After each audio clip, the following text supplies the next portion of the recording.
Hi, this is Eric from Longbox Review at longboxreview.wordpress.com. And this is Travis from Oddfellows Thoughts on YouTube at Oddfellows Thoughts. Well, welcome back, Travis. It's great to hear your voice again and to be back on the show. It's been a little while It has. since I believe episode 30 when we got together to talk about San Diego Comic-Con news. And Yeah. and guess what? This episode we're going to talk about news coming out of New York Comic-Con. There you go. So there's lots of news coming out since Thursday, right? Yes. But the bulk of it's been coming out Friday and Saturday. It's a little bit trickling in today as we record. This is Sunday of the New York Comic Con, and I'm checking the news feeds as we go along here in case we get some late breaking stuff that we want to talk about. And I see there's something here about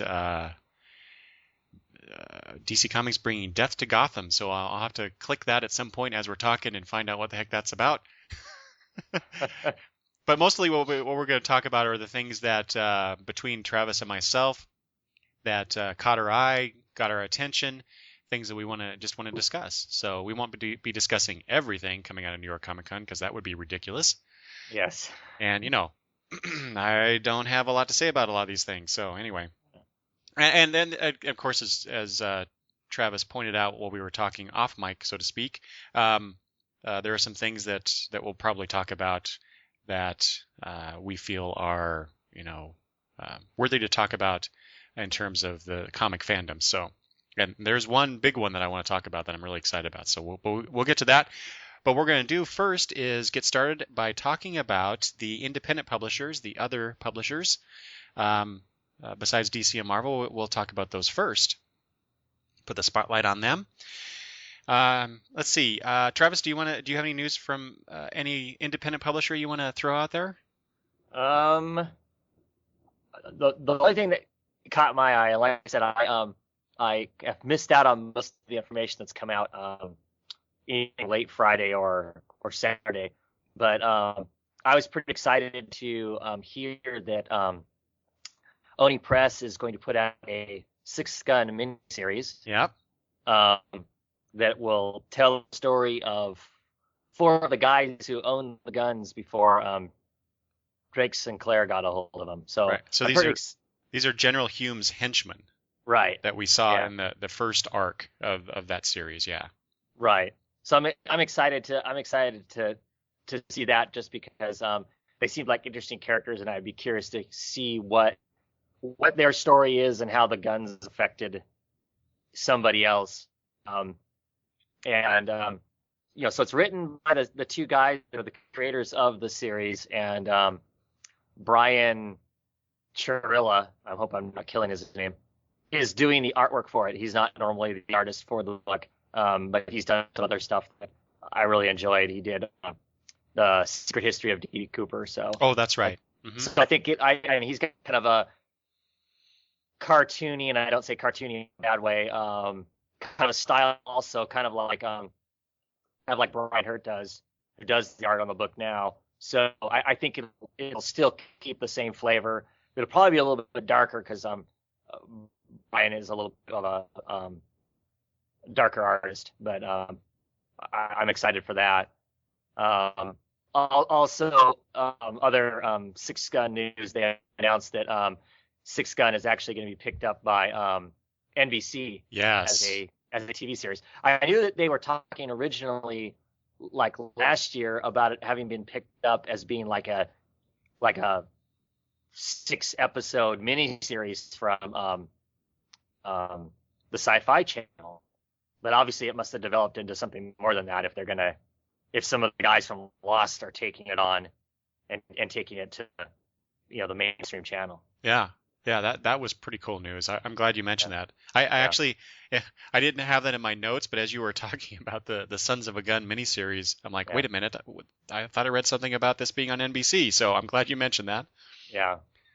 That's you know what? Yeah, you were on board with Six Gun, I believe, from the get-go, and Yep. I was, I knew of it, mostly because of you, but I didn't pick it up until months into the first arc, Mm-hmm. and then I was able to go and find because I was thinking, oh, I'll wait for the trade.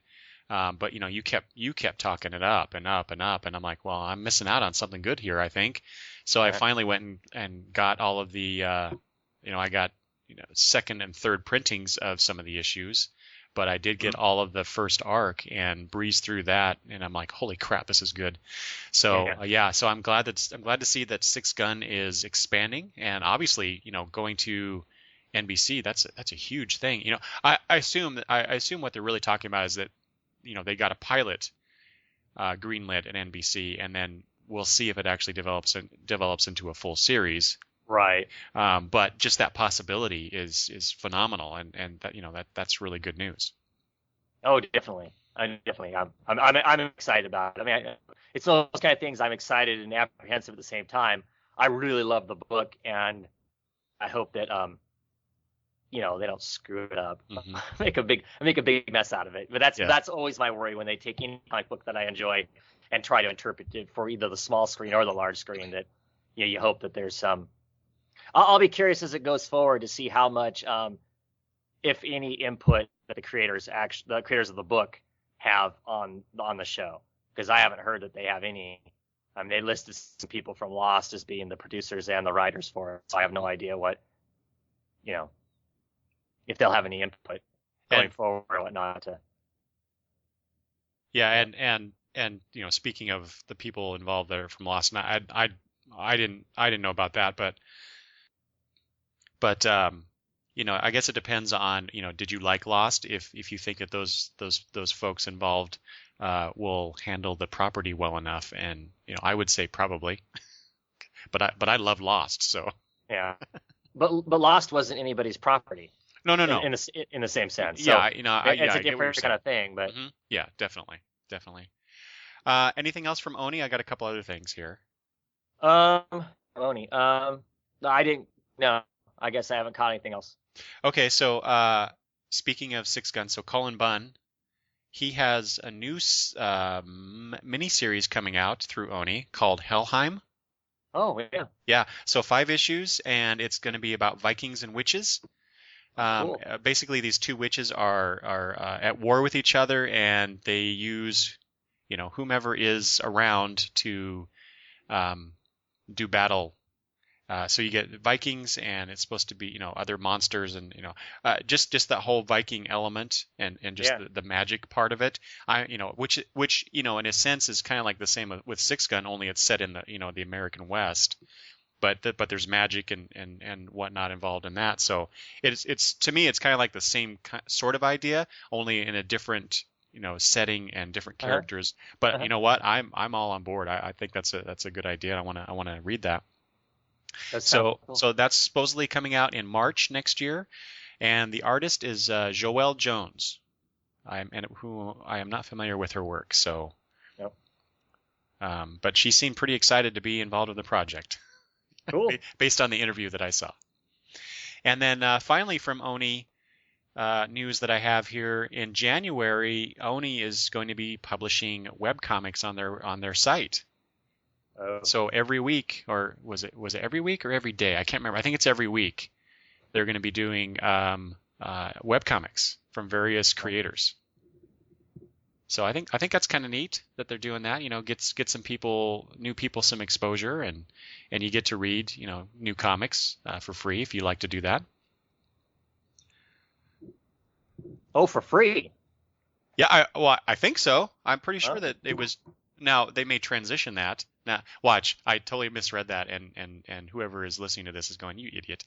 But I think that's the case. They're gonna showcase these things once a week, and it could be that they collect these strips into a print form that you can buy later. I don't know. But I saw the news that they were going to do that, and now I'm thinking I should get on the web here while we're talking and check that out. Make sure I got that news right. But I'm not going to do that. It is what it is. All right, let's go on. Another independent publisher. Do you have anything regarding Valiant? No.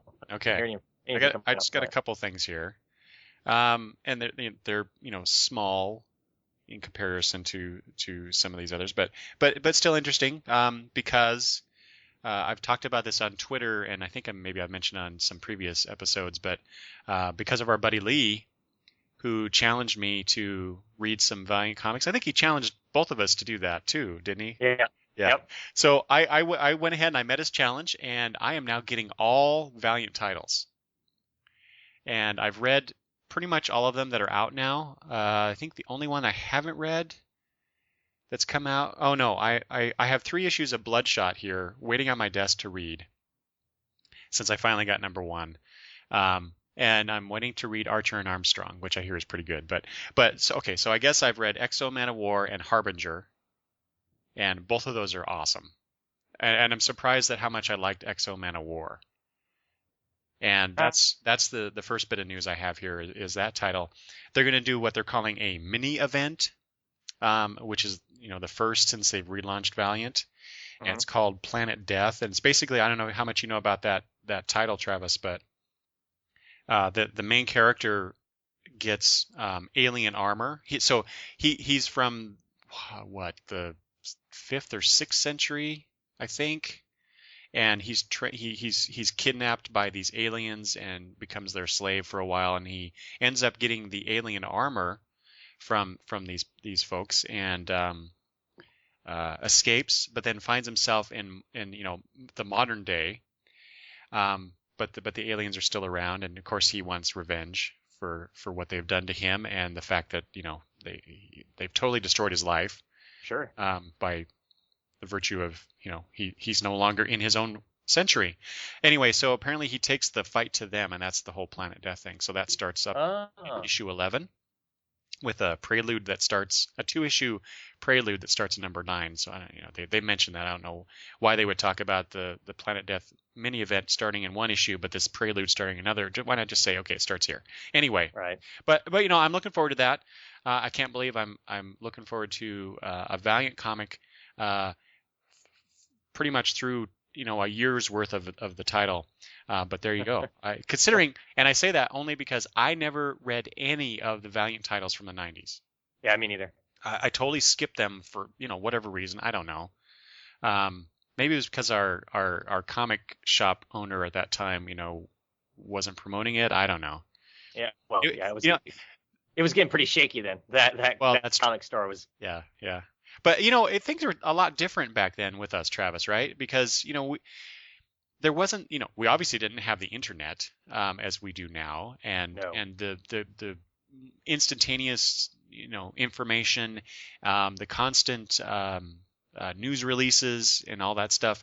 Basically, we got comics monthly, and if you happen to read something in like the letters page or their own in-house press release page they have, you pretty much, unless you were somehow got the news elsewhere, which we didn't. I didn't anyway.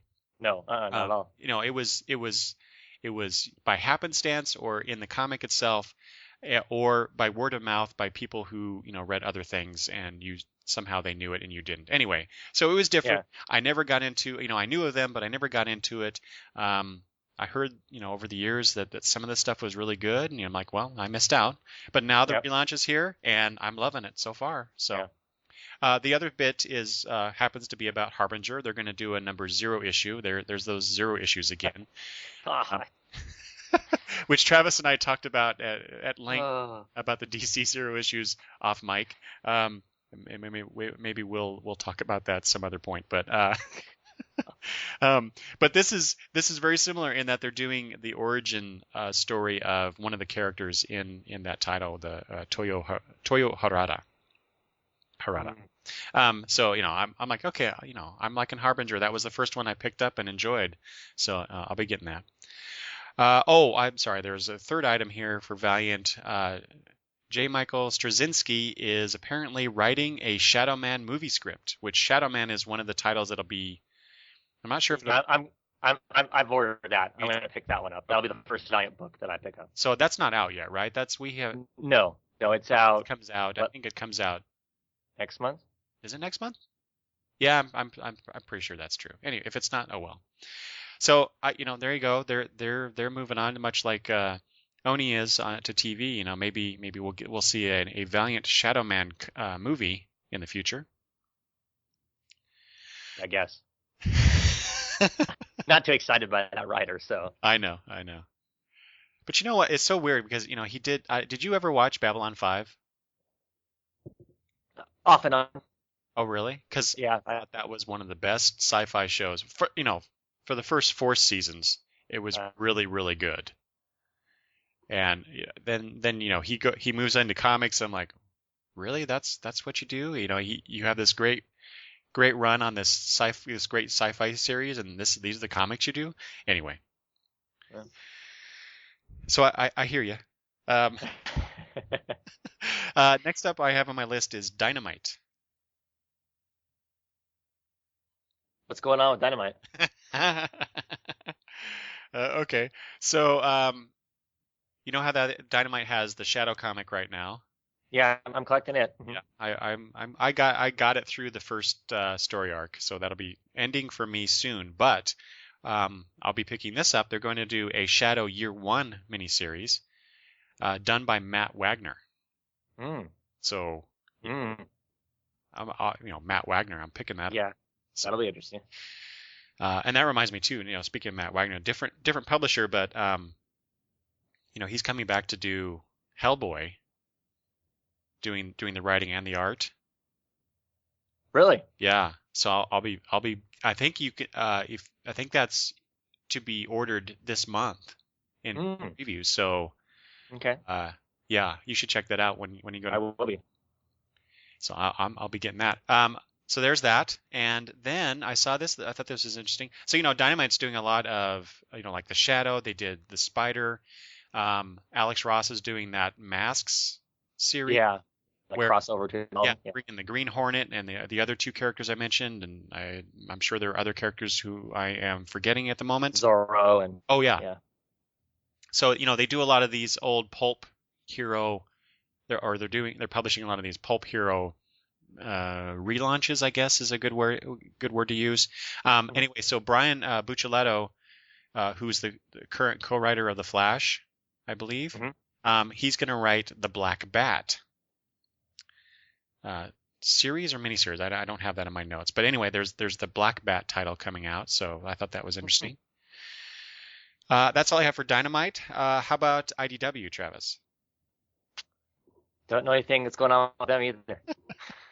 All right, so IDW, much like Dynamite's doing the old pulp hero stuff, oh gosh, what do they call that when a character is no longer copyright by a particular entity?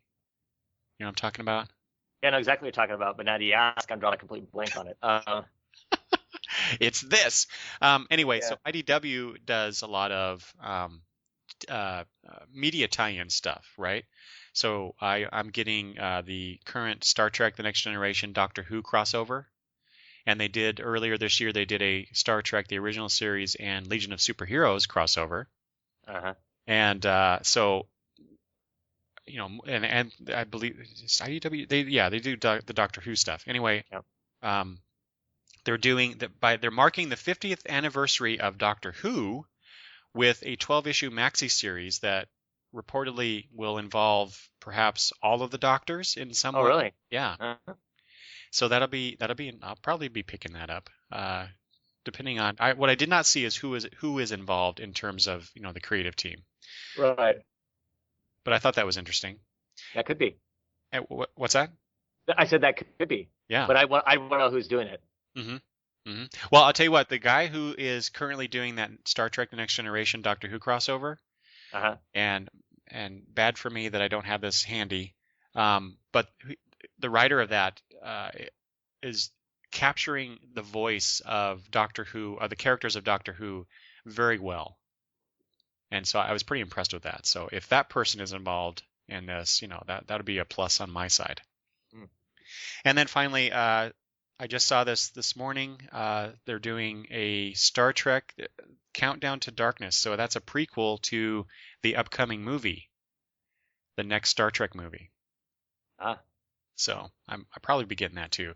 And because, again, kind of like the guy who does the Doctor Who thing, I just talked about Star Trek, the ongoing series, in the last episode.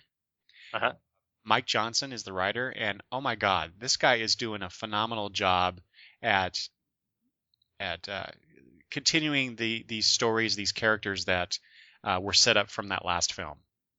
And I mean, they're not only just good Star Trek stories, they're just good stories. The latest issue, number 13, was just phenomenal. So I'm looking forward to that.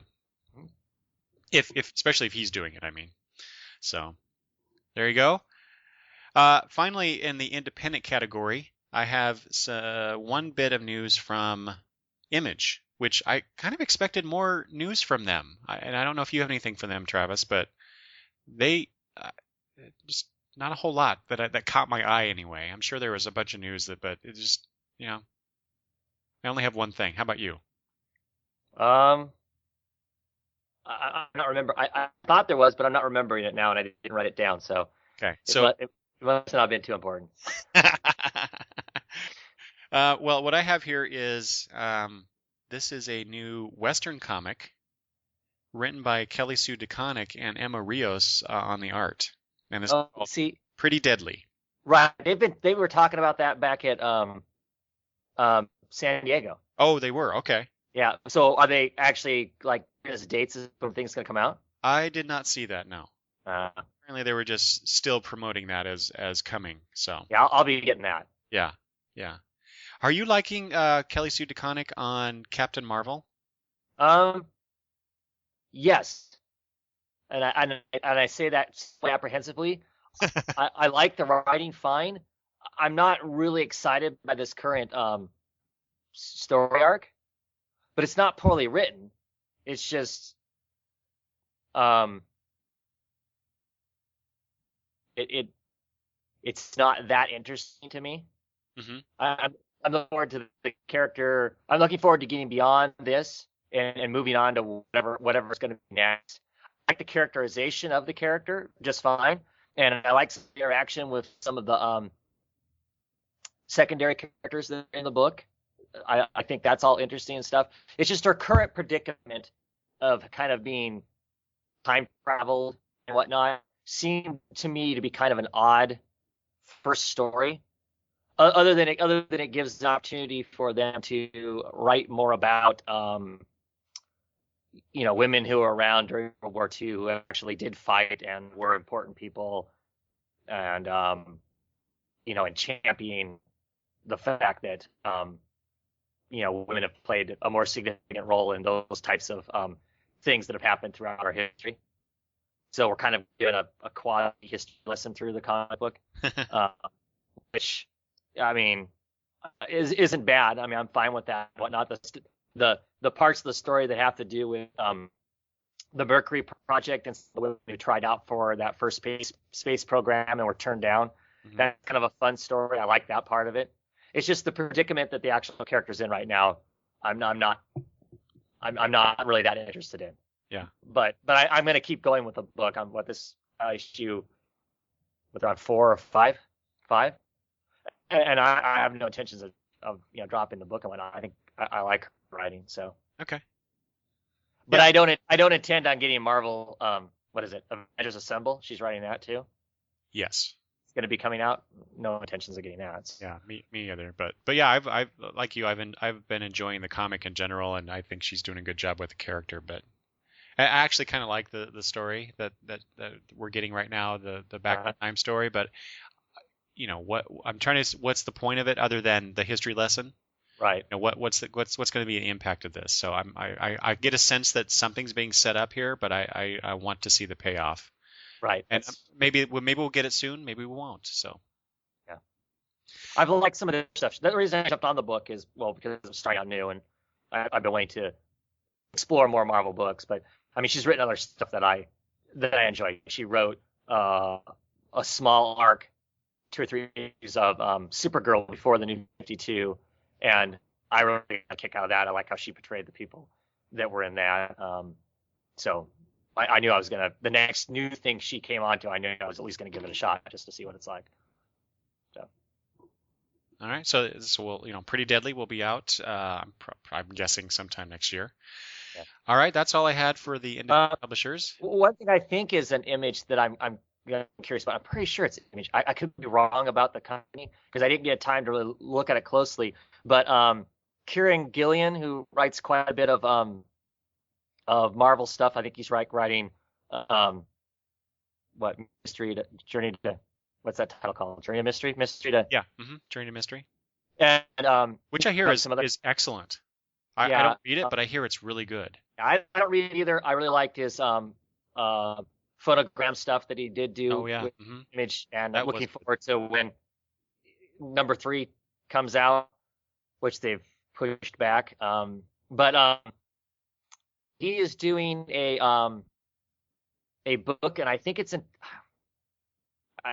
entitled 3, and the artist on it is Ryan Kelly, who I love. Ryan Kelly, pretty much anything he's doing, I'm at least going to pick up initially just to see what it is.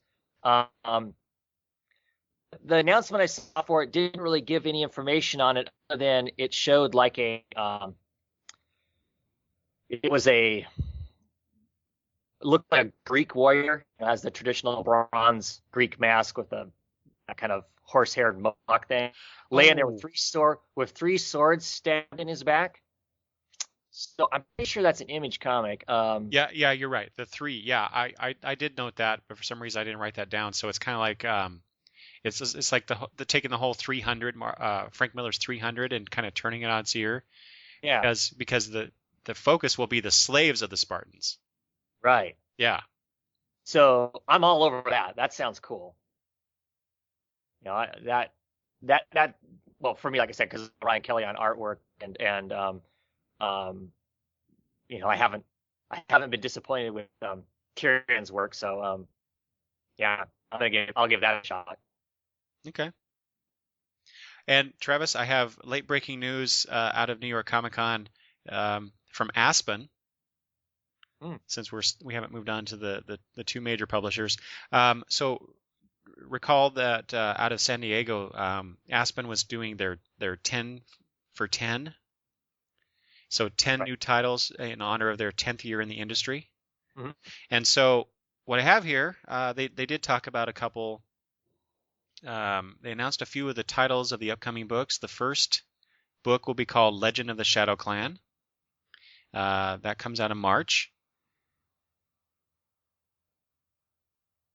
And then the second volume of Shrugged. Oh, I'm sorry. No, I'm sorry. The Legend of Shadow Clan. And then the March comic will be the second volume of Shrugged, written by Aspen's president, Frank Mastromaro. And then I just scrolled down real quick here. There's some Lady Mechanica news for those of us who are fans of that series. Did you? I forget, Travis. Did you read that? Have you? No, I don't. Is it still around? That is the eternal question related to that title. Yes. So this is cool. Apparently, Lady Mechanica won't be solicited until the entire volume is finished, whatever that means. So fans would not have to wait so long in between the issues. So 3 are currently out, with the 4th being completed.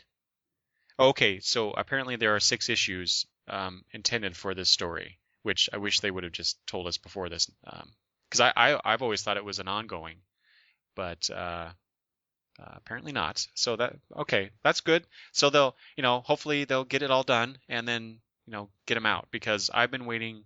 This has been very weird for me, because usually, we've encountered this a little bit with Bendis's. Oh gosh, Travis, what's that one? Scarlet. Yeah. Yeah. Because we both liked that title when it first came out, right? But it's been so long since the last issue. I don't even know how long. Has it been? It's been over a year, maybe, right? We're coming up on it. Yeah, I think November. Something. It's been a very long time, right? November, so, Lady Mechanica is in that same boat where, that first issue came out. I don't know how long ago. I grabbed it when because I heard some buzz about it, and it's usually not something that I would pick up. The artist or the creator behind it, God, and now I've forgotten who that is. Hold on, I'm gonna check that real quick. So the artist or the creator of the whole thing, Joe Benitez, Mm-hmm. right? He just he has other jobs, and then this is his creator own work, so that Sure. takes the back seat, right? Because he's got to pay the bills. Yeah, because it does, One presumes, right? Mhm. But I heard some buzz about it, but I didn't particularly care for his art, but it was enough of a draw, the whole steampunk type stuff Right. that I wanted to take a chance on it, and I believe DCB Service had like like 99 cents on the 01 issue. And so I grabbed that. I'm like, oh wow, this is actually pretty good. Mm-hmm. So then I've gotten the rest of it. So that's good news, for those of us who like Lady Mechanica, even though it's been forever. Yeah. Yeah, that's it. That's all I have for Independence now. Let's move on to Marvel. How about that? Okay. How much news do you have out of Marvel, Travis? There's a lot of stuff coming out of Marvel. Right. Okay. So why don't you start off with what you have, and then I'll jump in. Well, let's see. I'll find my. Had it all tabbed out so I could just read over it, and now I've lost most of that. Close the windows. How it works, right? Well, the first thing that I guess that caught my eye was and I'm not sure if this came out right before the whole New York or during it.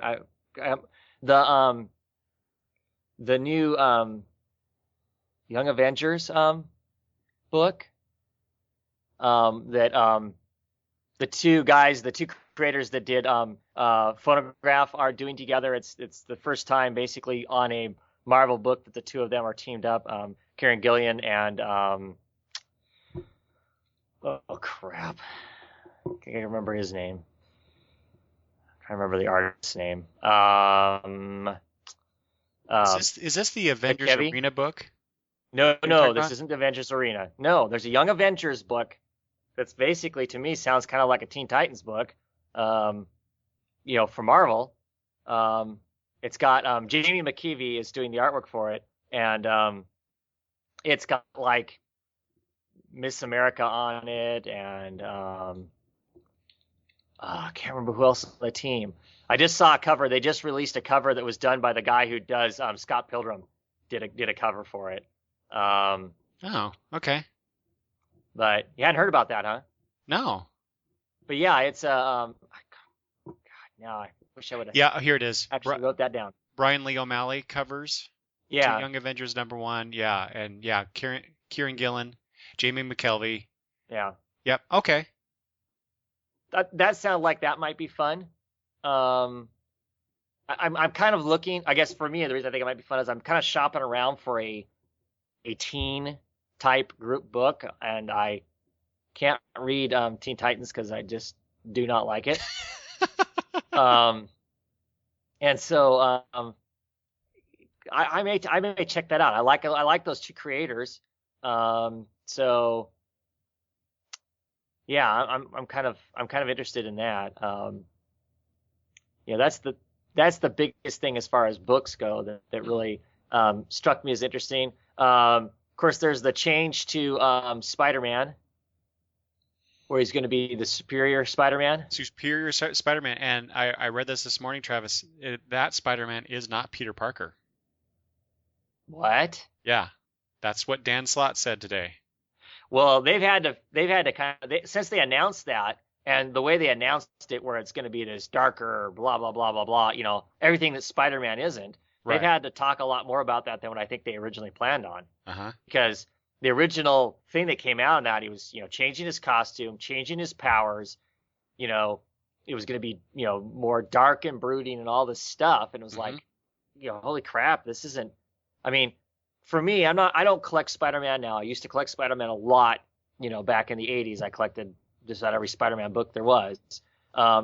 Spider-Man, despite how bad everything is, was always kind of this person of hope was always the good guy, even when things were going bad. Mm-hmm. And every description about this Superior Spider-Man was like, man, they are just screwing this character up. I mean, you can have bad things happen to the guy, but in my opinion, you still can't change the core of what he is. And it really sounded like they were going to.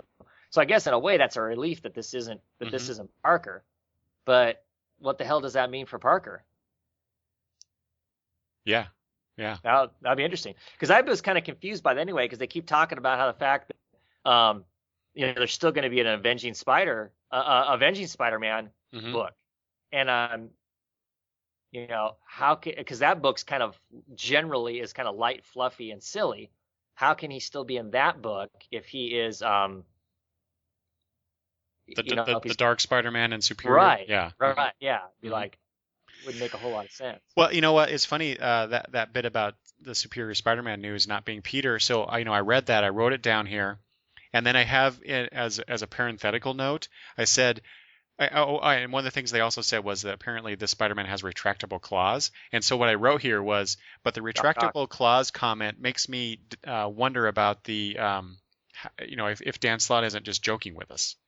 But then I read a different article, and where someone was actually covering that panel, and granted we're not there, so you can't Right. You can't get the intonation, you can't get the the body language from Dan Slott, but apparently that's what they're doing. So it's not Peter, and it's this other thing. And now you don't read Spider-Man, right? You know what? Actually, I have been getting some Spider-Man issues recently. Oh. I don't get it monthly, but like the whole Alpha thing.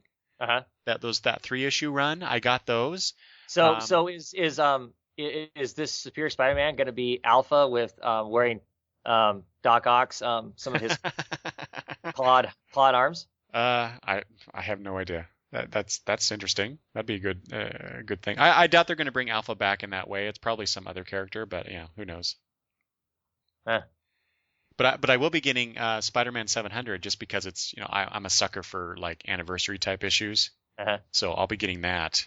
But I won't be wasting my money on it. But this Superior Spider-Man, if it's not Peter, I don't care. You don't like Miles from the Ultimate Spider-Man? Well, I got the first issue of that, and I didn't get anything else. So and it's not the character. It's just that whole Ultimate line. I just kind of ignore it. Yeah, same here. So, although I have to admit, some of the movies that they came out with a few years back, the Ultimate Avengers titles, or not titles, the movies they did, those are pretty good.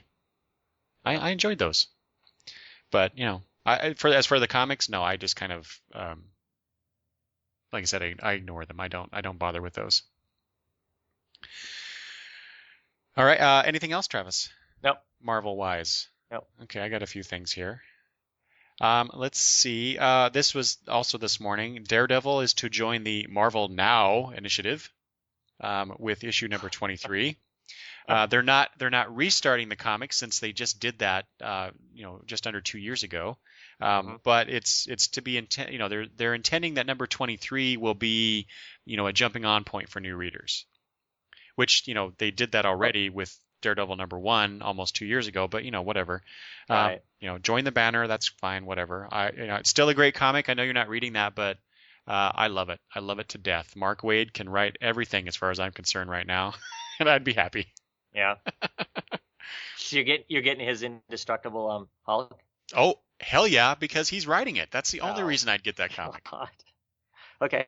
And Laniel Yu, I believe, is no, it's not him. God, who's the artist on that? I don't know why I thought it was here. Hold on. No idea. All I know is they put the Incredible Hulk in armor, which to me is just stupid. It's whatever. Indestructible Hulk, right? Yes, Indestructible Hulk. Indestructible Hulk. Until they go back to calling him the Incredible Hulk, anyway. Oh, it is. So yeah, Laniel Yu is doing the art on that. And I like his work well enough. Yeah.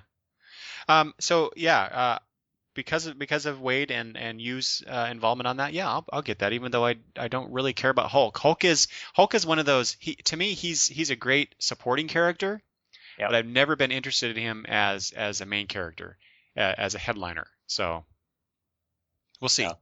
I'm already irritated with the Marvel now, so. You're predisposed. No.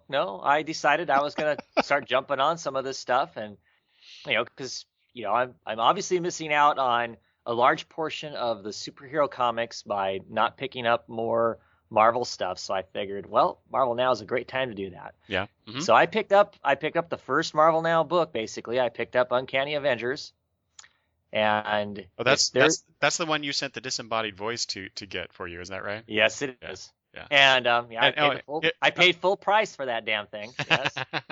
$3.99. Yeah. Yeah. Yeah. And yeah.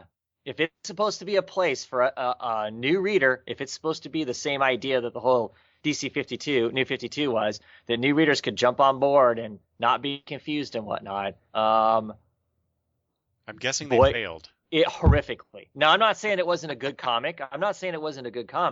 But you had to have a lot of prior knowledge for a lot of this stuff to even make any kind of sense. Where you wouldn't. I mean, I'm my rest of my family who reads comics have not read it yet, and I can guarantee you when they read it, I will spend 20 minutes to a half an hour answering questions about that book. Well, but Travis, it's a number one. Of course, it's an easy jump on point. Mm-hmm. Liars. All right. Okay. Well, I'm still looking forward to reading it because it's a good thing that I'm not at. It's a good thing that I'm not at that con because I'd be at those Marvel panels giving them hell for that book. All right.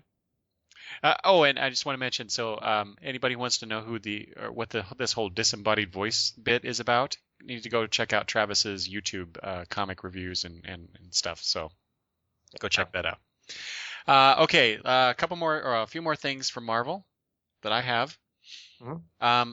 So I thought this was interesting. Guardians of the Galaxy, the new series. So we found out it was in San Diego, right, where we found out they're going to do a movie, right? Called Guardians of the Galaxy. Well, they're going to, of course, do a comic that starts up in February. This is by Brian Michael Bendis and Steve McNiven. Mm-hmm. And I'm going, I believe we talked about this before, Travis, but I'm a huge fan of the Guardians of the Galaxy, what they were back in the late 70s and 80s. Uh-huh. This new Guardians of the Galaxy group, I really don't know that much about them. I read a little bit of them I can't remember if it was Annihilation in that series of comics or Nova, or I can't remember now where I encountered them, and they're okay. And we talked about your love for the raccoon.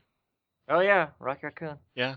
But what's really interesting to me is Bendis on this. Now, you know me, I'm a huge Bendis fan. I love his work in general. Uh-huh. But I can't see him doing like a big cosmic book. That's a weird combination to me. But he's writing like the Avengers and stuff like that now, right? So this is just another team book, isn't it? Well, yes, and and I'm sure that's, knowing Bendis, that'll be his approach, but really it should be bigger than that. And I'm prejudging here, but it seems like an odd fit to have him do this kind of a book. But who knows? I think he's an odd fit to put on a team book too, but that's just my opinion. I think he does much better when his cast is very small. Small, I agree. I would agree with that. That's very true. Exactly. So that's again, I come back to that. But you know what? He surprises the hell out of me all the time. So, and like I said, I like his work in general. I'll probably pick up that title just because it's Guardians of the Galaxy, and I like to see where this is going. And then related to that, they announced both of these at the same time. There's going to be a new Nova comic. Yeah, whatever. And this is by Jeff Loeb and Ed McGuinness, so I'm not too keen on McGuinness's work. But this is going to be a new character that takes on the Nova banner. Mm. So instead of the old Nova character, and I don't know what they've done with that character, because he showed up at the very beginning of Avengers versus X-Men. Yeah. And then Go splat, right? Yeah, basically, and then nothing. And I have not read the final issue of that series, so I don't know if he comes back into it or what. But as of right now, he showed up for a minute and then he was gone the rest of the series, and I don't know, maybe he died or maybe he quit. I don't know. I'm really curious as to why they're bringing in a new character to fill those shoes. And I know some people aren't big fans of Jeff Loeb's work. I don't know about you, Travis. Take him or leave him. Yeah. I mean, I don't know. Yeah, but there's some things that Jeff Loeb has written that I think are just fantastic. But yeah, other things, Right. Yeah, I can Right. see that. Let's see. Okay, so something else. So it'd be too late by the time people hear this episode, but at the time we're recording it, Travis, you could get a free digital comic of Ultimate Spider-Man all this weekend for the New York Comic Con. Mm. And they're doing that to kind of showcase their infinite let me try that again. Marvel's Infinite Comics line. And so this is the first, I guess, because I don't read a lot of digital comics. I don't know. So if I'm wrong about that, listeners, please let me know. But I kind of got the sense that this Ultimate Spider-Man issue was kind of a showcase for what they are, or the direction they're going forward with on their digital comics line. Mm. And Mark Waid is involved with this, the Infinite Comics stuff in general. But Matt Kint, who does Mind Management right now, which I hear is just phenomenal, and I really wish I had picked up issue 1 on, but I missed out on that. I'm having trouble finding those issues. So I may have to, hopefully it'll be out on trade. But anyway, so he wrote that issue of Ultimate Spider-Man. And of course it's based on the cartoon that's currently on right now on Disney XD. Have you seen that? Yeah. Yeah. I'm not a big fan of that cartoon, but Yeah, it's okay. anyway, so what it really reminded me of, and the reason I mentioned Waid is because it really reminded me of Waid's stuff on his Thrillbent site, Luther and Insufferable, and the way that, and I read the comic, the digital comic this morning, and and it's a lot of transitional panel type stuff, where they, like, for example, they show a digital clock next to a sleeping Peter Parker, and you hit the next button basically, and the time changes every time you click it. And then there's other transitional type stuff like that, which I like in general in terms of a digital comic, but it's not like a big thing.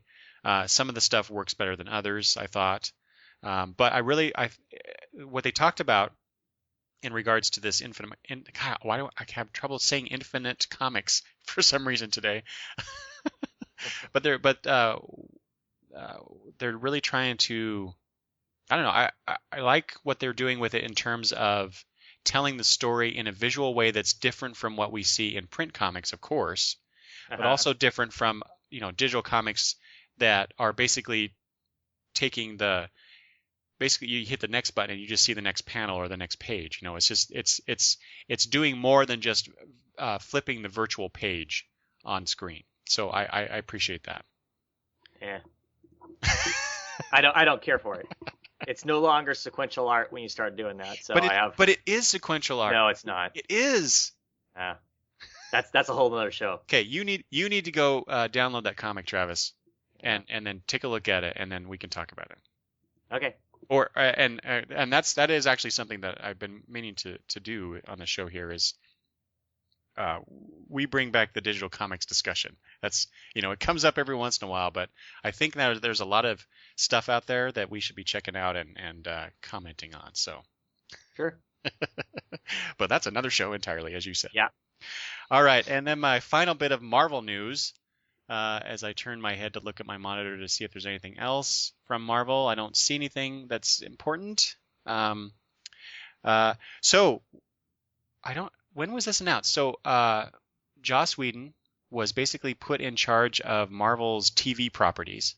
Yeah. You heard about that, right? Oh yeah. That was. Didn't they start talking about that at San Diego. I can't remember if it was San Diego or maybe Fan Expo. It was something. It was not long after the Avengers movie exploded. So the first of those properties that's being developed right now is the Shield TV series, right?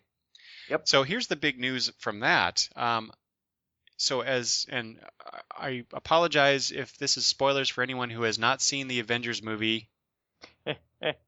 Well, if you watch it on Blu-ray, it's been fixed. So. Oh, that's right. And I have not checked that out yet. Okay, so when we were in the theaters watching the movie, the sword went all the way through the body. Yeah. So we're talking about Agent Coulson dying in that show, in that movie.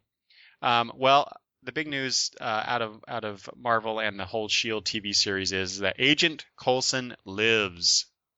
So he will be in that TV series.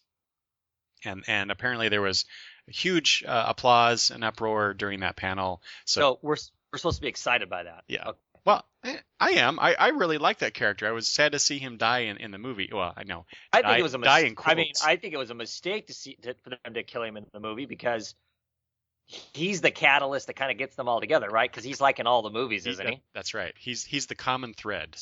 So it was kind of stupid for them to have whacked him off. Well, yeah, from that viewpoint, sure, but at the same time, it was a great death. But they didn't need to go and edit the movie because they said that the TV show is never going to tie into the movies. Mm-hmm. So yeah. Well, and even if it did, there is ways around this, because then there it is a comic. Yeah. Obviously, the comics bring characters back from the dead in various creative ways, right? They could do the same thing here, and they talked about some of the news as the Shield show was developing. Will Agent Coulson be part of it? Well, then someone talked about the Vision, bringing the Vision in. Maybe Coulson becomes the Vision, right? Yeah. And even during that panel where the actor whose name I can't recall at the moment, he was there. And he even said, have you ever heard of the Vision? But he also said some other things, so he wasn't like giving us a spoiler or anything, but right, maybe. But there are ways around this than going back into the movie and changing that. They edited the movie. Yeah. They should not have done that. Anyway. So Marvel's doing that in movies and DC's doing it in the trade versions of their comics. Yeah, crazy. It's like, well, you know what? Just let it live like it is. We all will accept, I guess. Maybe there's some fans out there that can't accept that kind of stuff and make a big stink about it. But you know what? I don't think it's that big of a deal if they mess up like that. Yeah. Maybe they could change their mind. They kill people and like that all the time in comic books and really think this person's dead. We're not going to use this character. And then somebody comes up with a great idea for using that character. And so then they figure out a way to bring them back. I mean, that's that. Like it or not, that is a symbol of superhero comics. Yes. They could have. I mean, and in the movie, right? So, of course, sorry for anybody who hasn't seen the thing. What's his face, the leader of Fury. He basically, the guy dies. He fakes the whole, he had your guys' trading cards thing, right? He lies about that part of the movie, right? to get them more motivated. Yeah. Right? Why couldn't he have lied about the guy really dying? They could have hid his body away and then come back and say, he was in critical condition, but he was never dead. We just told the Avengers he was dead to motivate them all to go out there and kick ass. Yeah, and that's how hard was that? That's how actually hard what I had expected when I was watching the movie. They should pay me tons of money just to have figured that out for them without having to go through and edit everybody's movie. Yeah. You buy the movie and suddenly it's not the same movie that you watched on the big screen. I don't know. All right. Let's move on to DC, shall we? Unless you have anything else. It's all part of the Marvel Now thing, right? Yeah. What isn't? Because it's not a relaunch. It's not a reboot.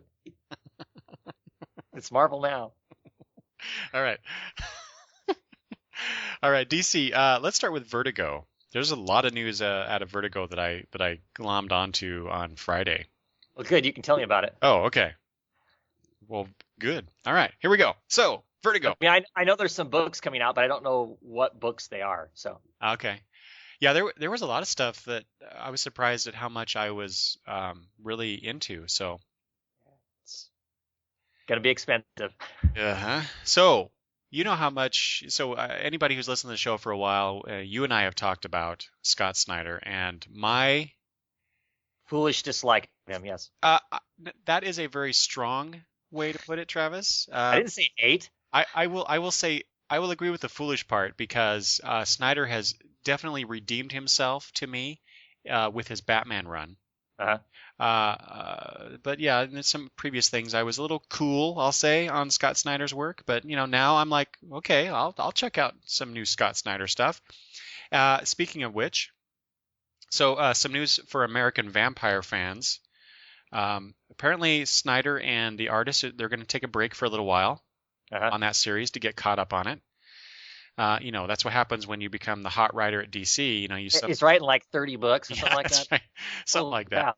So so they're going to take a break and then they're going to come back and apparently it's not going to be more than a year this break. And they're going to have some specials along the way, but when it does come back monthly, it's going to come back with stories set in the 1960s. Oh, cool.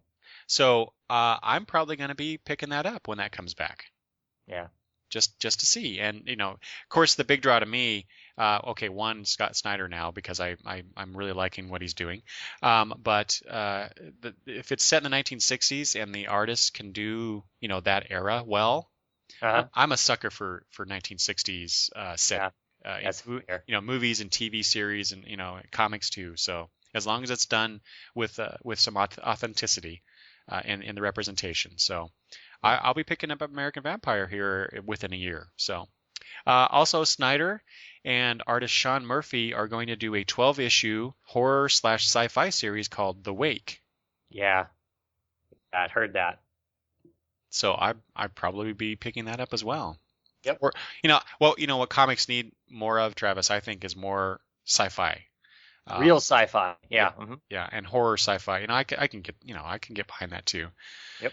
And what a lot of what we see is what are being called horror comics that are out these days. To me they're not so much horror as violent escapades.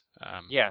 Well, they're all part of the slasher. Yeah, the blood and gore type. Right. Of horror, which I don't consider that horror. Not suspense. I rather have something that's creepy that I never quite figure out what the hell it is. It's always off panel or whatever. That for me, that's the horror that I want to read as opposed to large piles of blood and guts. Yeah, exactly. Let's see here. Jeff Lemire will be doing, Snyder's doing a 12-issue series, but Jeff Lemire will be writing and drawing a 10-issue series called Trillium: The Last Love Story Ever Told. I love the idea of that. Yeah. It's a time-jumping love story. So we'll be seeing the story unfold in 2 different time periods. So I'm really curious how that's going to work out.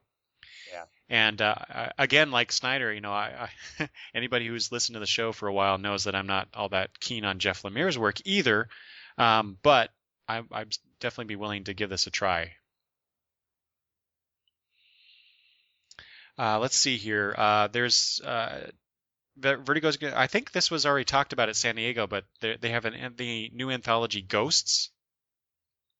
Do you remember that, Travis? Was that San Diego? I don't remember when it was announced. I don't even remember hearing about it, but I ordered it when I saw it. But yeah, no, I don't remember when it was announced. Okay. Anyway, the only thing about that I thought was interesting, it will publish Joe Kubert's last work that he did. So yeah, I'll be getting that, I'm sure. Mm-hmm. Beginning with issue 50, The Unwritten. I forget, Travis. Do you buy that series? No. Oh man. Foolishly, I don't. Yes, I know. Listen out. Such a good series. That's what I'm told by a lot of people. Yeah, but beginning with issue 50, I was a little confused by the article on this, and I read it twice, and I hope I got it. I hope I understand what they were saying. So I might be wrong about this, but because Bill Willingham kind of confused me in what he was saying. But apparently, the unwritten characters will show up in Fables, and And Really? that's what they said. That's what Bill Willingham said. But what I think he means is that, so because it's something in Unwritten, what I think is what happens is that the characters in Unwritten will show up in the Fable lands, because fables are just stories, not well, they're, the whole idea of fables is these stories that come that are really that are what am I trying to say here? That are alive, right? Stories that are alive to a certain degree, right? Well, Unwritten is all about stories. Mm-hmm. So it makes a lot of sense for this kind of crossover thing to happen. Yeah, but so that's what I think is what they mean, is that the Unwritten characters will show up in the Fable lands and interact with the Fables characters that we know. So I'm not sure. It's supposed to be something happening in the Unwritten title, not an actual crossover between the two titles. But like I said, it was really weird in the way that it was presented. So I hope I got that right. Yeah. Either way, I love that title, so I'm getting it. It doesn't matter. A couple more things, Vertigo-wise. Hellblazer number 300 will be a double-size issue. And that's all I know about it. So, again, like I said earlier, I'm a sucker for those anniversary and, big number issue things. Mm-hmm. So I'll be buying. I had heard rumors, and I've been in high anxiety about it, that issue 300 they were going to quit the series then. Oh, really? Because that'd be funny, ironic, because I'm going to jump onto the series at 300 then. Yeah, that's my plan now. Yeah, I'll be wrong. If they do that, yeah. What 300? My world will get really ugly if that happens. But that's all I got to say. See that, it being a big number issue and double size, maybe that is the end. No. And they don't want to talk about it right now. No, that's not very many. That's not very many issues off. That's like 6 months. You'd think they'd be 5 months. You'd think they'd be talking about that if that was going to be the case. Maybe. We'll see. Yeah. We'll see. Well, I bet you within 3 months we'll know for sure. Yeah. Let's see, and then finally from Vertigo, just want to mention they did talk about this before. So the Sandman prequel. That they're going to do, the story before Sandman number 1. Right. How Dream got to that point.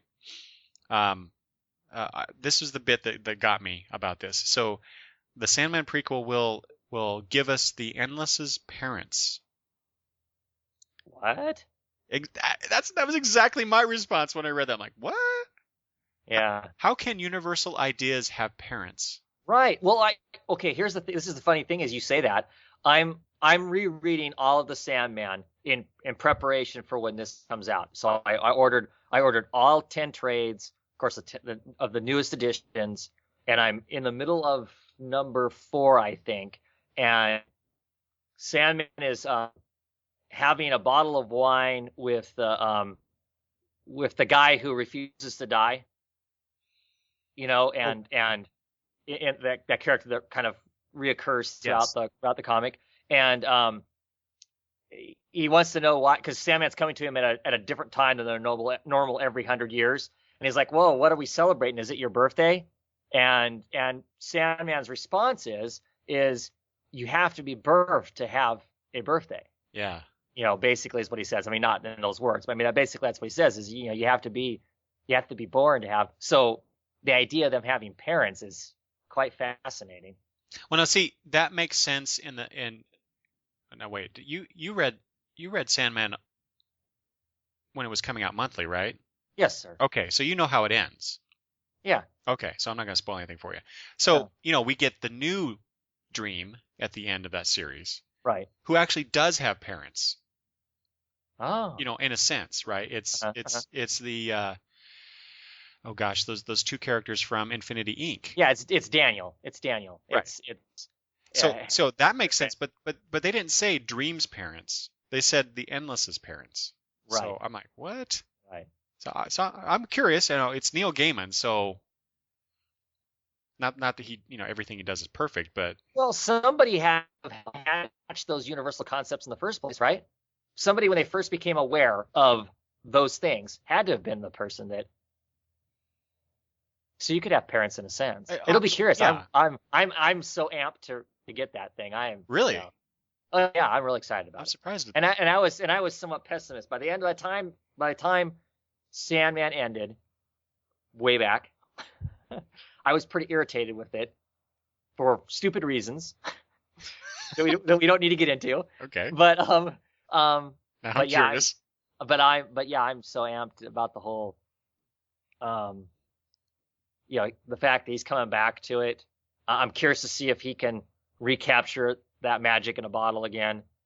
The person who's going to be the artist on it, J.H. Williams III. Oh yeah. I just this comic is going to should be gorgeous visually and gorgeously written too. Mm-hmm. I mean, it should just be a beautiful piece. Mm-hmm. So I'm yeah.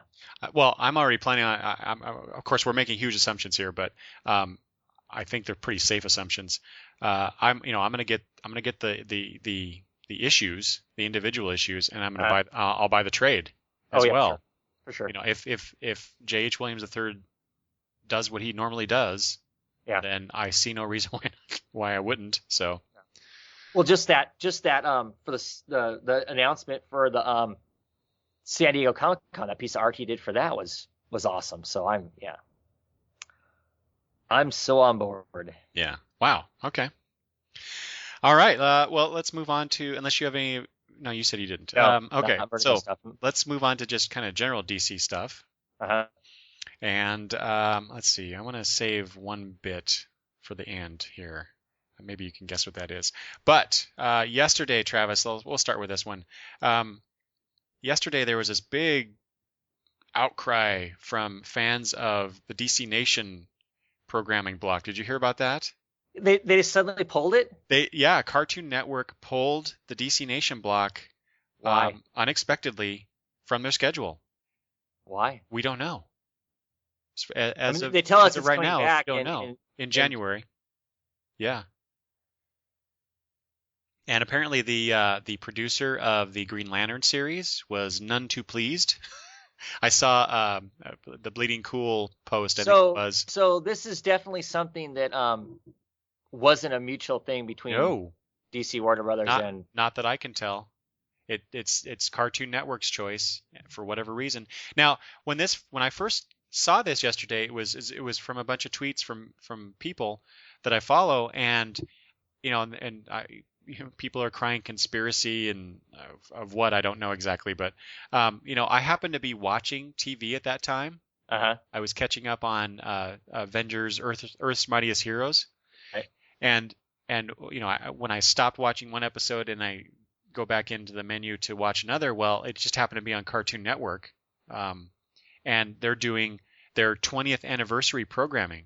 So I'm like, well, that's why they did that, right? Sure. They pulled it because they pulled Saturday's episodes of DC Nation off because they're doing this special 20th anniversary thing. Well, then it comes, a little bit later during the day, I still see these posts and like, well, wait a minute, they actually yanked it from the schedule for the foreseeable future. And then it was again later in the day when it was Cartoon Network finally tweeted that it will be back in January. So it's like, why? That's one, it sucks. Because I think we only got what, 3 episodes in? Or 2, yeah. I think it was 3 because I have 2 waiting for me to watch, and I did watch the first episode of each one.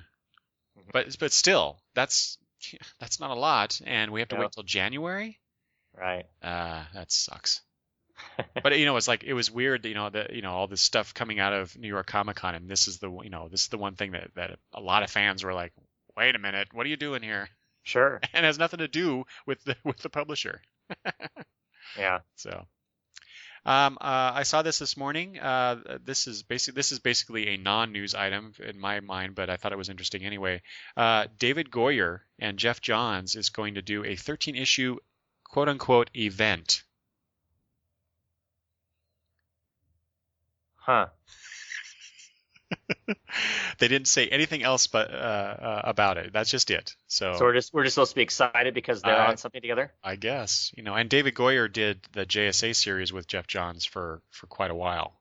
Uh-huh. Before Jeff Johns took over sole writing duties on it. So, and I enjoyed that series immensely. So those two together, yeah, sure, I'd be interested to see what it is, but why even mention it if you're not going to tell us about it? Because you need to keep rolling out news items. I guess. Sure. Yeah. Also, speaking of a non-news item, Kevin Smith has almost completed the sequel to the Batman: The Widening Gyre series that he did a while ago. Oh boy. Yeah, exactly. So I take it you didn't read the Widening Gyre. No, I didn't. Yeah, I didn't either. I had no interest in that whatsoever. But he's doing a sequel for those that liked it. What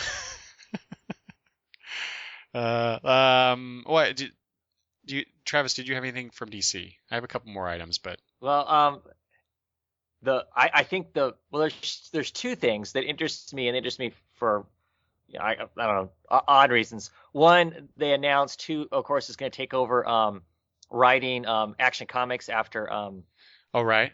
After Grant Morrison leaves, and it's Andy Diggle. Mm-hmm. I like him.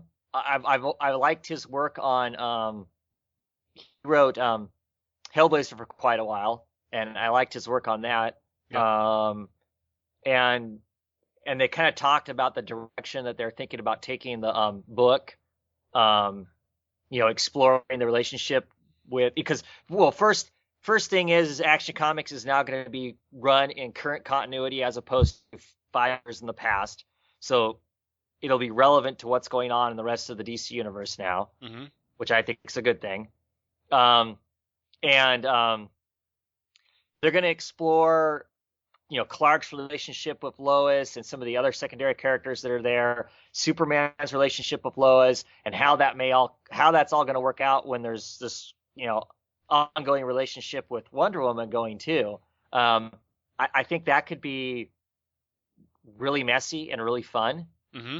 I may jump on that book, and I don't read Superman, but that might interest me to pick it up if they're going to explore those secondary and relationships and whatnot with some of those secondary characters and stuff. Yeah. That could interest me. Because I'm not sure. I'm not a big Superman fan, and I'm not sure how much of a story you can tell with him directly. But I think his cast of characters can be really interesting. So if we're going to tell a story in that fashion, I might be willing to pick it up.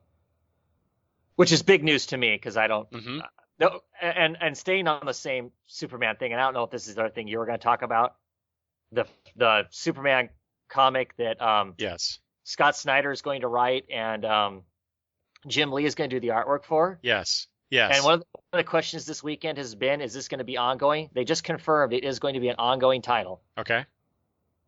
But we don't know the title of it, although people are suggesting it's going to be called Man of Steel to help tie into the movie that comes out. As long as they're not actually tying into the movie, I will pick up the first issues of that book just based on creators alone. Oh my God, yes.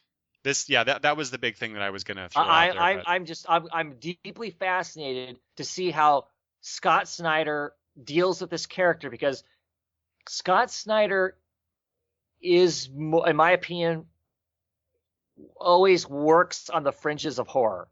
I mean, even his Batman he builds things up in kind of a suspense horror kind of fashion. He writes obviously the American Vampire stuff. Some of his other noted things. He wrote Severed, which was definitely a horror comic. Right. This Joker thing that's going forward certainly it would fall under a horror style comic and whatnot. So everything of his that I've read has had this kind of sinister, kind of a horror, for lack of any other description for it, type of a thread running through all of his stuff. And I can't imagine he's going to do that with Superman, but I don't know. So I'm definitely going to be picking that up, and I'm really fascinated by the fact that it's going to be an ongoing. That's just, to me, that's interesting. Mm-hmm. That's yet another Superman title. So that'll give him 3 titles, which of course isn't nearly as many as Batman, obviously, but still, that's interesting. And I think it's really interesting that this is a decision that DC made. Scott Snyder's hot right now. Let's get him on some of the other titles that we need hot people on. And as much as Grant Morrison is popular, I don't think he did anything for Superman. So I think moving from a business standpoint, I think moving Scott Snyder on to Superman is probably really smart. Because all those Batman lovers out there are potentially going to jump on a Superman comic like I am. Sure. And even though we would have had no intentions of getting a Superman comic before that. Yeah, but I see that similar to Grant Morrison doing Action Comics, because any Grant Morrison fan, especially if you've read All Star Superman, having Grant Morrison come onto a monthly Superman title as he did for the relaunch of Action, I'm sure it was the same kind of thing, because Grant Morrison, granted he's kind of been around longer than Snyder in terms of fandom recognition, and love him or hate him.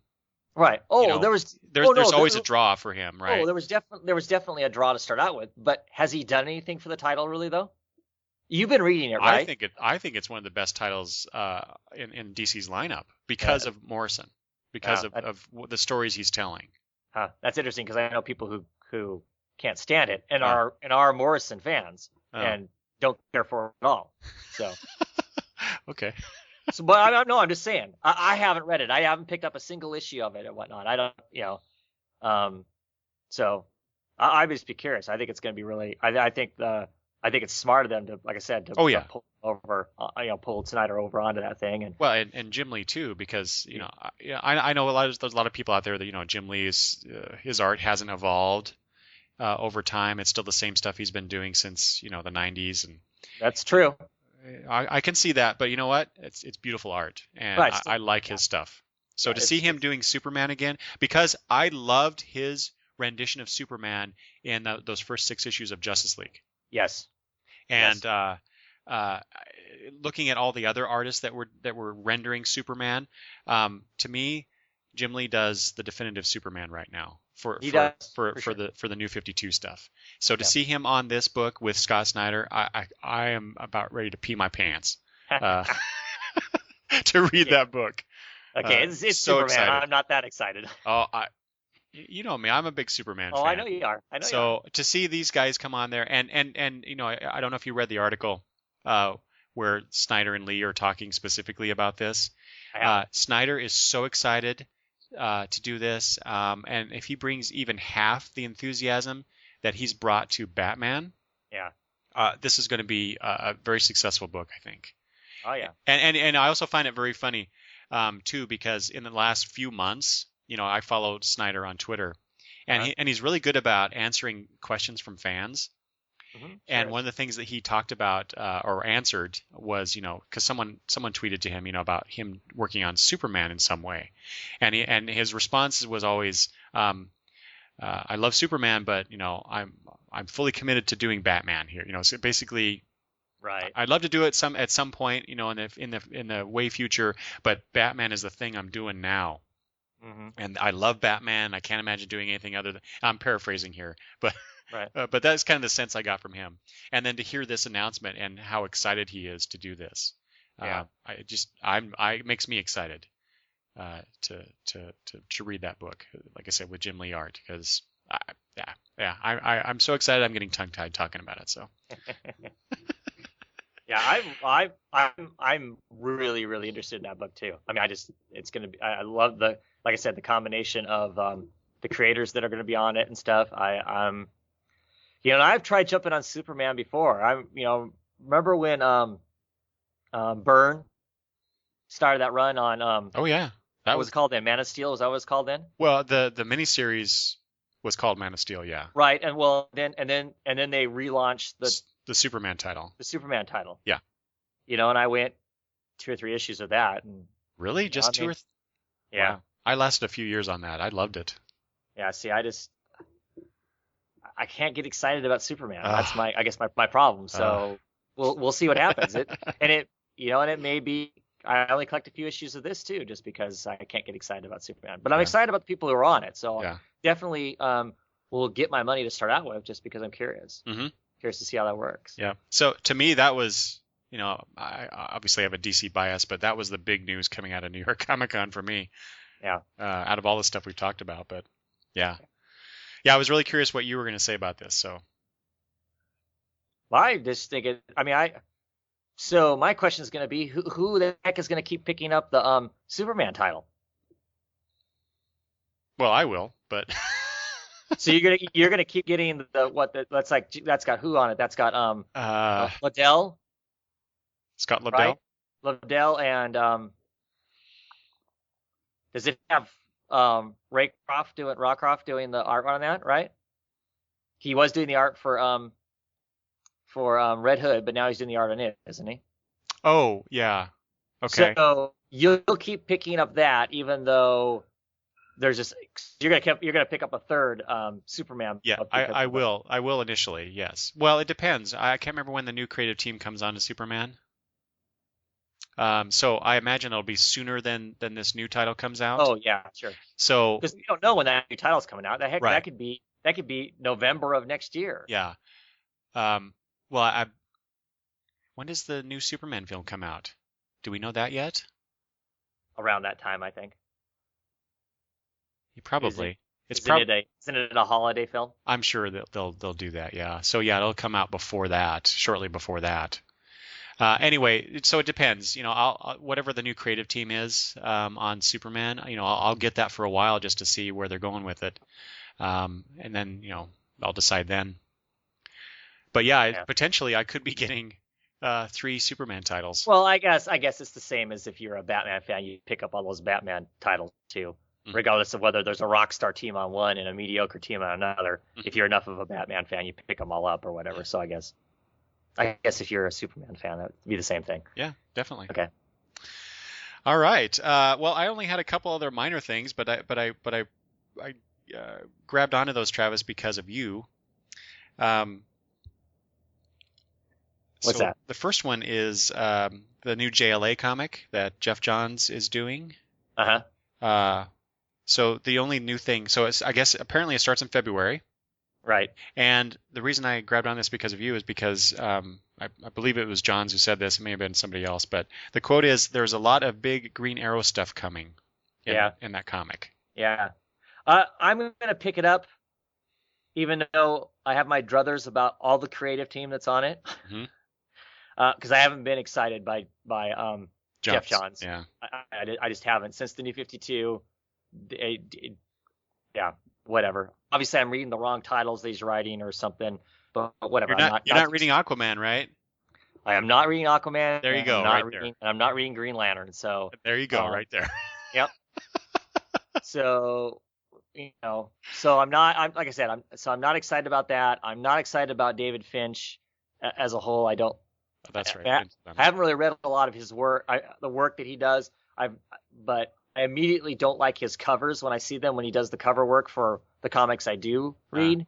So, and there's some real odd people on that team that I can't make sense of Catwoman being on that team. So I'm really curious to see how they work out that Catwoman's on a superhero team. Well, and it's funny you mentioned that, because they did mention that in that article about the JLA comic. Apparently Catwoman's going to be asking the same question in the comic. Yeah. Okay. Well, if they do, or whatever that means, if they do it right, it could be interesting. It just, to me, offhand, it doesn't make any sense. But yes, I am going to pick it up in the hopes that somebody can do a decent treatment on Green Arrow, because I do have to say, the little bit that he was in the Justice League book, as he was trying to get on the Justice League, I enjoyed that issue. I thought he was fun on that, and I enjoyed that issue. But if anybody watches my reviews, I am a huge Green Arrow fan. He's my favorite DC character, but they've destroyed him so bad in this New 52 that I have a hard time saying that he's my favorite DC character. That's too bad. So we'll see. I think that 52 relaunch fundamentally broke that character in a way that he can't be fixed unless there's some dramatic retelling of his continuity to change the way he currently is. Mm-hmm. But I'll be picking it up initially just to see what that's how he's treated in that and what that's like. But Okay. Also related to that, since we're talking about Green Arrow, so the Arrow TV series, which just debuted not too long ago, yeah, last week. Which I haven't seen yet, but you have. But I read this and immediately thought of you. So not only will you get the Green Arrow character in the show, of course, apparently Deathstroke will be stopping by. Yep. And Huntress. Yep. So did they tease that in the first episode? I'm not going to spoil it for you. Okay. There's all kinds of names dropped in this first episode, and like I said, you haven't seen it yet. But when you first get the island shot and he's on the island, I can't remember exactly where it's at, but you really need to pay attention to the background and foreground because there's stuff showing that for stuff that's coming up, I'm sure. Okay. You see it and you go, what the? It won't be quite as big a surprise for you because you know some of the information, but yeah. Let me put it this way: the TV show is way better than the current comic book is. Oh wow. Okay. And I would feel sorry for anybody who watches that show and decide, hey, I'm going to pick up the comic, and they don't go and pick up the Arrow comic, but they go and pick up Green Arrow. Uh-huh. Two totally different things. So are you reading because as I understand, they're going to do an Arrow comic. No, I'm not reading it. You're not going to read that? No, I don't care for comics that are based off of TV shows or movies and whatnot. Mm-hmm.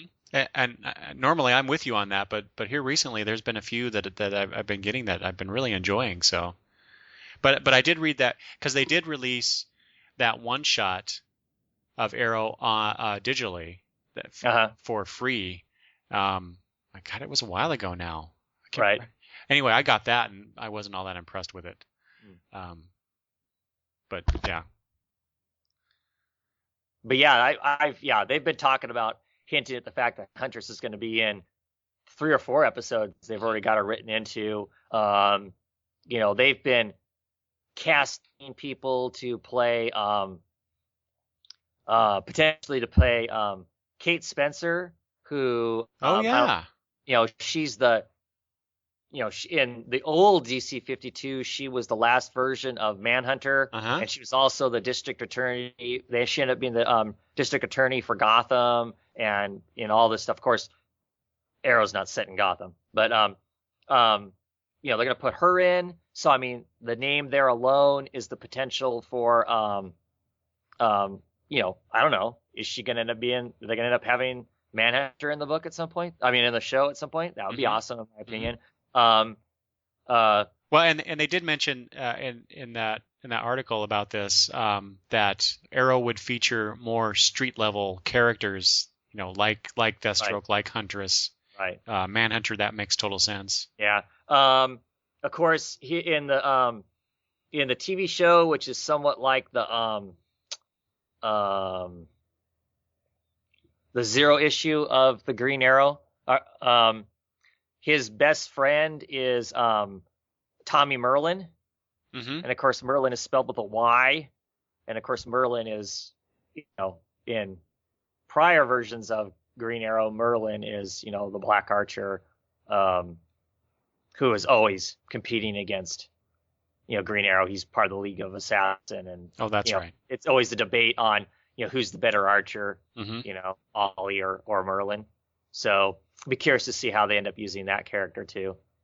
Then of course it's got Diana Lance in it and some of that stuff. So wow, you're making me excited to watch this. So I need to go do that. Yeah, you do. I mean, like I said, there's some things about it as a comic book fan you can kind of go oh, and there's some things about it as a TV fan you can go oh. But I don't know, as a whole, I was pretty pleased with it, and I mean I am truly looking forward to watching the next show. Oh wow. Wow, with that high praise, I should go watch that immediately. Yeah. And then you'll wonder what my problem is after you watch it. That's right. Yeah, you don't like Green Lantern or Superman, so I don't know what your problem is. Yeah, I know. There you go.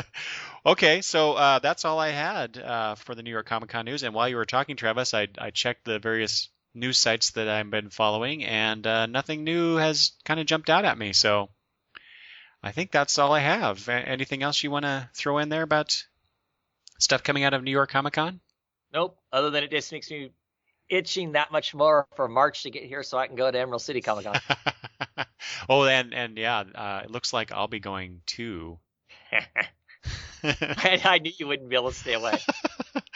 Yeah. Well, I just found out, this last week, Terry Moore is going to be there. Yeah. And, probably more than anybody else that I've seen so far that's been announced, whether it's a comic book creator or even a media guest, I'm probably more excited to meet Terry Moore than anything else. So. Then meeting Jean-Luc Picard? Yeah, well, I would not meet Sir Patrick Stewart. I would gaze upon him fondly from afar in the panel that he'll do.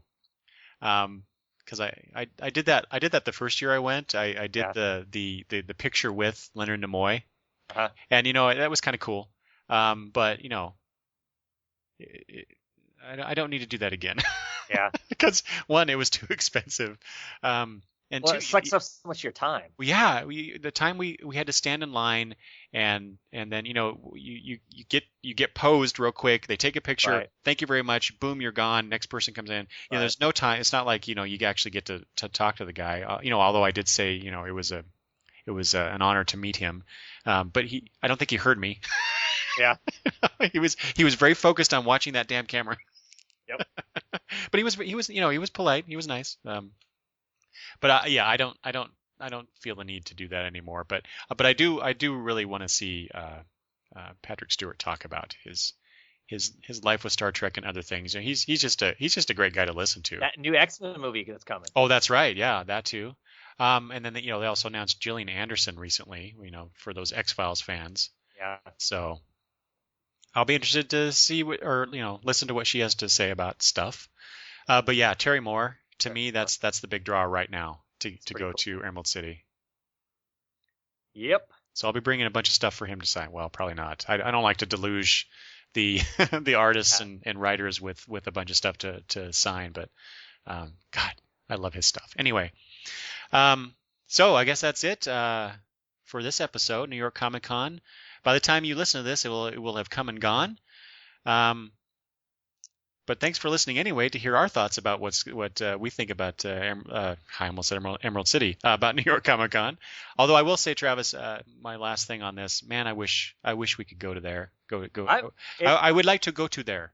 Yeah, as they say. It's definitely on my